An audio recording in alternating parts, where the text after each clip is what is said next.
महल्ले, यवतमाळ। मी red private limited कंपनीमध्ये ID काढलेला आहे आणि मी बऱ्याचशा पेशंटवर रिझल्ट घेत आहे।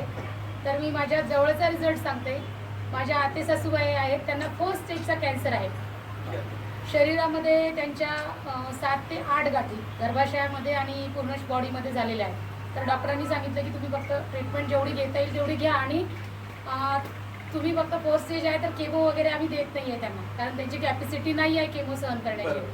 तर गेल्या 10 दिवसापूर्वी त्यांना बहुतेक 1-2 महिन्यामध्ये, एका महिन्यामध्ये ताप वगैरे मुरला असेल, तर त्यांना झालाय पंडू, जलपंडू।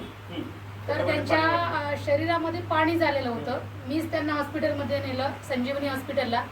तर ते पूर्ण पोटामध्ये पाणी झालं। तर डॉक्टर म्हणाले यांना फक्त आपण तुम्ही घेऊन येत जा, आपण ट्रीटमेंट देत जाऊ आणि कारण कॅन्सरचं पाणी आपण काढू शकत नाही असं त्यांनी सांगितलं।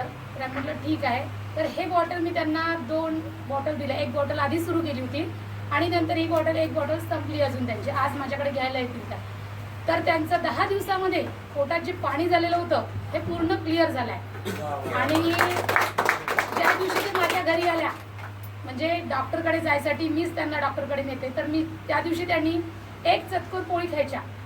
एक चतकोर पोळीमध्ये ते 10 मिनिटं जरी लागले, 2 मिनिटं जरी लागले, तर त्या बसू नाही शकत होत्या, लगेच आंग टाकून द्यायच्या।